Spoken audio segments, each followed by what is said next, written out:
Welcome to the WTR On the Horizon podcast. I'm your host, Tim Gerdeman, Vice Chair and Co-founder and Chief Marketing Officer of Water Tower Research.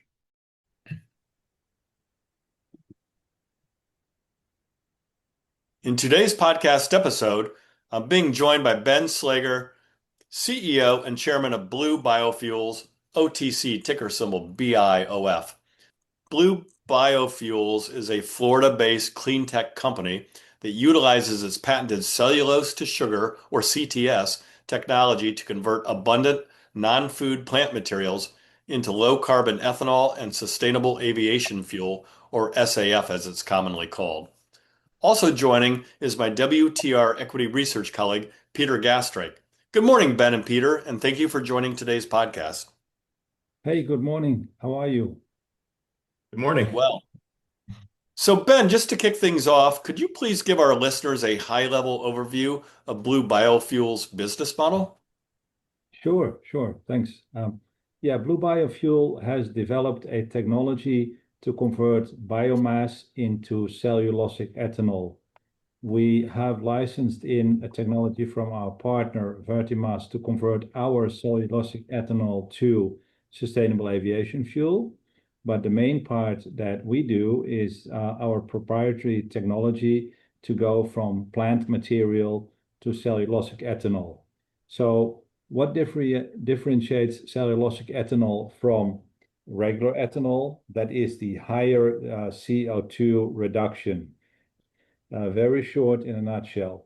When a plant grows, it absorbs CO2, some water and sunlight, converts that into plant material cellulose.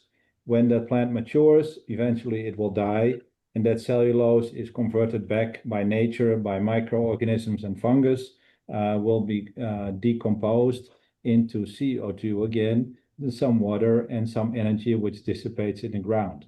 So basically in nature, there's a CO2 cycle. Plant absorbs it and it emits it. Now, if we process that plant into energy when it's mature, we will burn eventually that energy and release that same CO2 as the plant would have done when it would have died itself. So we would not add extra CO2 to the atmosphere. If you burn fossil fuels, you pump it up from the ground, and then you burn it and you introduce extra CO2 to the atmosphere. So that is the reason why we are reducing the CO2 output from fossil fuels so much with our cellulosic fuel. So why is our cellulosic fuel better than, for example, fuel from corn? Well, corn follows the same principle, but they only make the ethanol from the 20% of the corn kernels. The rest of the plant will decompose in nature and emit the CO2, but you don't get the energy back. So we process the whole plant, and so we decompose basically the same amount of CO2. It's just that we got a lot more energy back.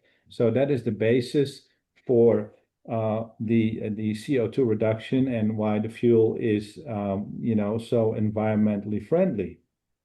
Now, the interesting part is that it's environmentally friendly, but it's also very efficient because using the whole plant makes sure that we have a very efficient use of all the feedstock, all the biomass, and don't throw away 80% of it. So when we harvest it, that's also a lot more efficient, a lot less logistics and so on, and the cost is lower therefore. And because we get full energy from the whole plant, our cost price is going to be lower than other solutions.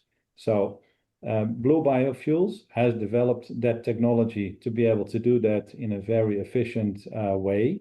And we have finalized that technology and are ready to start commercialization. So that's where we are presently, and that's what we do. That's most interesting, and I know that our listeners will appreciate the granularity of that explanation because it made it really easy to understand. Before I turn it over to Peter, Ben, would you be kind enough to just give us a 30,000-foot flyby of your professional background that led you to where you're at today? Oh, my professional background. I'm a chemical engineer and I've studied master's in business in the Netherlands. Originally, I'm from the Netherlands. I'm here in the US for 14 years now. I've been working on blue biofuels for the last 7, 8 years and brought it to where we are now. Prior to that, I've always had companies which I grew from idea to patent to production and then to sell or cooperation with other companies. That's what I've done in my whole professional life in the Netherlands before I came to the US. In the US, I got in touch with gentlemen in blue biofuels, and the rest is history. Excellent. Thanks, Ben. And I will now turn it over to Peter Gastreich to ask some questions. Good. Okay, thanks, Tim, and thanks very much, Ben. That is a great introduction for the company. Just want to ask a little bit more about this the CTS process that you mentioned, and whether if we can see if we can elaborate a bit further in terms of some of the measurable competitive advantages when compared to the corn ethanol. So, for example, is it the type of feedstock? Do you have co-products?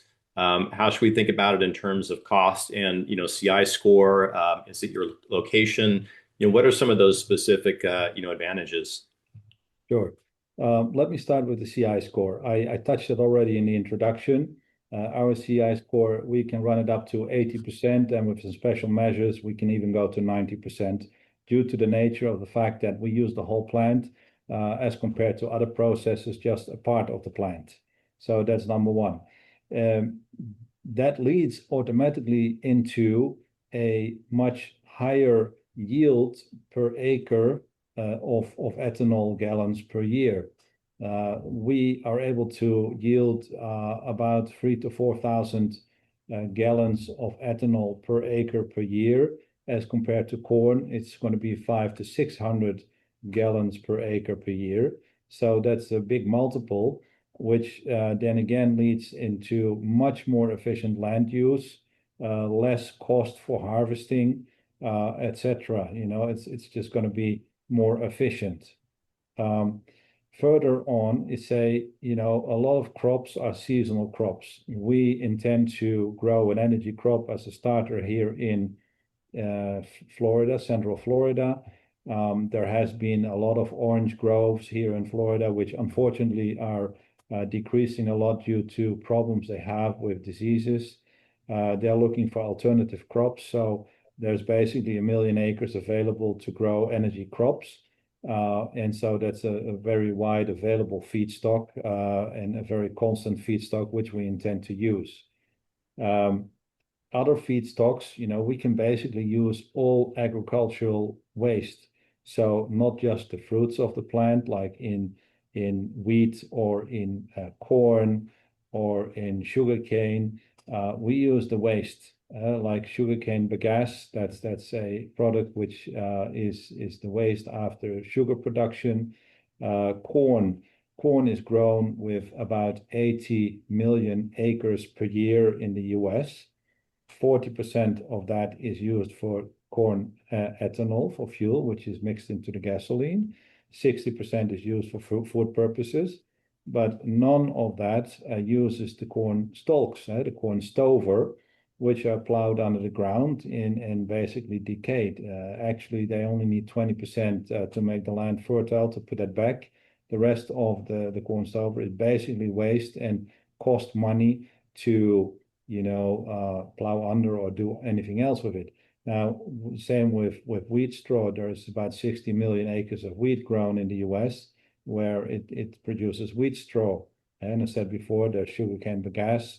There are many wood areas where they have the wood waste after maintaining the forest, etc. So actually, there's an endless supply of biomass available for our process. So that's a very important point, and we have developed the technology with help also of DOE grants. We upscaled it to be ready to commercialize to commercial scale. We have finalized that successfully, reported it back to the DOE, as we also have shared with the market. So these are a couple of essential points where we differ from other processes. Okay, yeah, that's great. Low CI score, very, high yield there. Also, sitting here in Minnesota, I can appreciate that you don't have to deal with the seasons. It's 25 below outside right now, so you're going to Yeah, yeah, have a crop in production throughout the year. correct. But that's very interesting. I just want to, you mentioned about the commercial scaling. Could we talk a little bit more about your strategy there? Do you have a specific timeline and in terms of that scaling and that strategy, with this technology, do you plan to be an owner operator, or are you looking to license that technology to scale? Well, first of all, we will build our first factory because, when we have a running factory, if we would license it to any other parties, they would want to see that, and then, it would be simple copy and paste. Although we have finalized the development to build a first of a kind factory in any technology, in any stage of technology, ready for commercialization, you're going to run into some new things, what you're going to learn and what you're going to do better on the second time. So we are going to build the first plan is to build a production facility of around 25 million gallons per year. We will do that in frost-proof, where we have purchased a large plot of land of 35 acres to build our factory on. That is ongoing at the moment, not the building, but that's where we are at the moment. So things are ready to move forward. We are in the process of funding to find funding for building the factory, which looks promising, and there are many contacts and leads in that direction. But that is where we are in the process. That's where we want to go, build one first factory, then most likely step and repeat here in Florida, and potentially we could also build bolt-on facilities to existing corn ethanol plants to use their corn stover. That's a possibility too. But I think we're going to have our hands full for the next 2 years to start building our own factory and getting that operational. And then during that time, of course, we're going to develop follow-up plans. But first things first, and that's where we are now. We have identified the place where we're going to build. We have identified crop area around it. We have done growing tests there. They were all very successful. And, that is, what we're going to put 100% of our attention on to concentrate to get that right. Okay, very good. And so with the CTS, you'll have low carbon ethanol as your output. But as you mentioned earlier, you do have a strategy to move into sustainable aviation fuel production, or SAF. Could you Yeah. talk a bit about the company's strategy with respect to SAF? And I understand you have a JV with Vertimass. Could you also talk about the role of that JV? Yeah, basically we have a JV 50/50 owned facility, 50% by us, 50% by Vertimass, to produce sustainable aviation fuel from our cellulosic ethanol. Because at the end of the day, sustainable aviation fuel is a fuel which is going to be needed into the future, long into the future, because airplanes don't look to be electrified like cars, although we don't believe that the whole car park will be electrical. That is simply logistically and technically not possible, even though if you would want to. So cellulosic ethanol as a mix into the gasoline, or we can even make gasoline, biogasoline. These products are all drop-in fuels, which can be sold into the market through existing channels, and nothing needs to be changed into existing cars, etc. So that's why they call it a drop-in fuel. Regarding SAF, that is an ongoing process. Certification is ongoing, and you start to deliver into those markets with a lowest percentage, which over time goes up to maximum technically allowed 50% of biofuels mixed into Jet A to form a sustainable aviation fuel. You see that European countries are going to demand more and more SAF into planes, even to land there. You have to have a certain percentage of SAF, or you're going to pay fines, which run up to high numbers, and they are expensive. So we see that as a very strong future market for the next, well, 20 years at least, if not more. And the demand is going to grow because in spite of all what is going on in the world, the aviation is still growing and is projected to grow a lot. So the need for fuel and the need for SAF is going to projected to be grow a lot as well. Okay, thank you. So, of course, investors are not just investing, in something green for the sake of green. They're wanting to look for the profitability potential. I wonder if you can talk about, what kind of impact when you're moving from low carbon ethanol into SAF, what kind of impact that might have on your unit profitability, and how should investors think about the durability of your revenue stack and the role of tax credits in that revenue? Yeah. So the basic trust factor I have that we're going to be profitable there, or well, we are going to be profitable, and we will remain profitable, is twofold. We think we are cost leader in producing SAF and also cellulosic ethanol. So if those products are going to be absorbed by the market will pay the price which is necessary to provide those products. That's just demand and supply. Presently, there are serious incentives on it, which is basically the cherry on the cake. And we've seen that those incentives have been in place for a long time and will, according to our estimations, remain in place for a long time because other suppliers are not able to produce the products for such an attractive price as we can. So that means that, because we cannot serve the whole market, it's impossible. So if, any legislation bodies or administrations demand SAF to be produced and used by airlines, they have to pay the price which is necessary to make them because nobody's going to make that against a loss, right? So now if we are cost leader, we are always on the long end of the stick, and we're always to make the profits which are going to be higher than our competition. Basically, we would be able to be profitable without the incentives, but the incentives, of course, is very welcome extra money to finance further growth and so on and so on. We estimate that will remain like that for a whole while, and that the market will stay in place. We also see that the present administration has been supportive to biofuels and remain that, and have expanded on support compared to previous administrations. So we are pretty confident that will be the case for at least 10-20 years to come. And unfortunately, I don't have a crystal ball what happens after 20 years, but I think if we are confident for that amount of time, anybody should be it with us.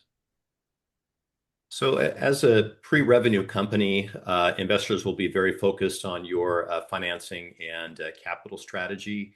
How do you plan to support this commercial scaling? You mentioned earlier the DOE tie-up.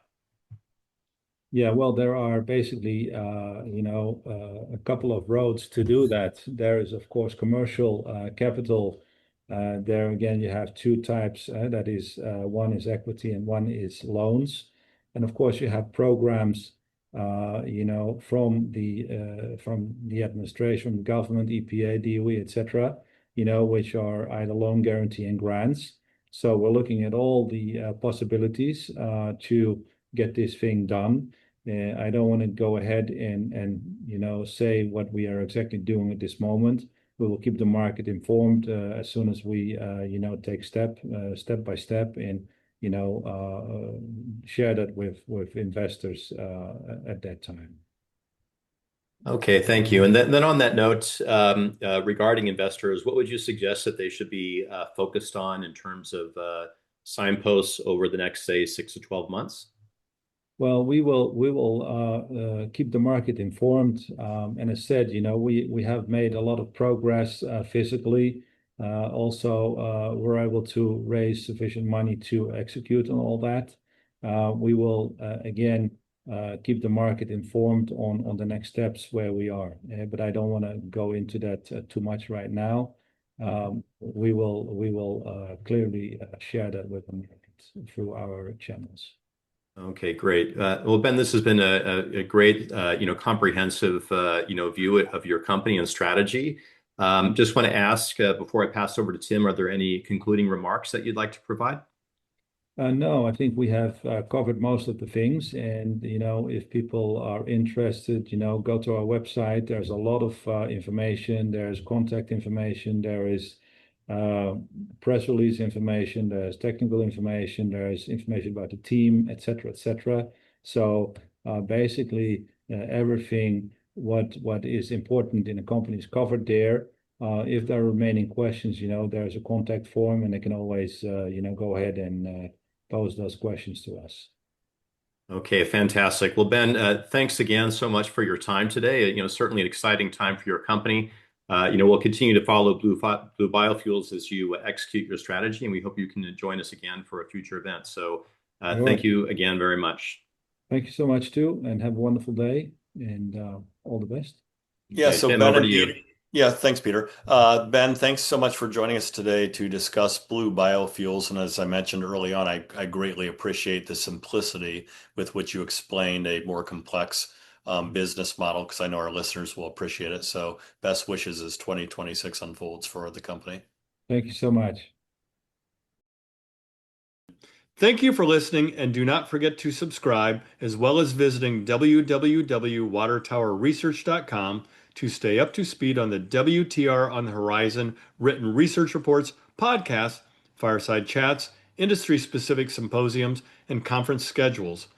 We will see you next time for another edition of WTR on the Horizon podcast. Finally, a special thanks to the producer and editor of the podcast, Krista Fitzpatrick.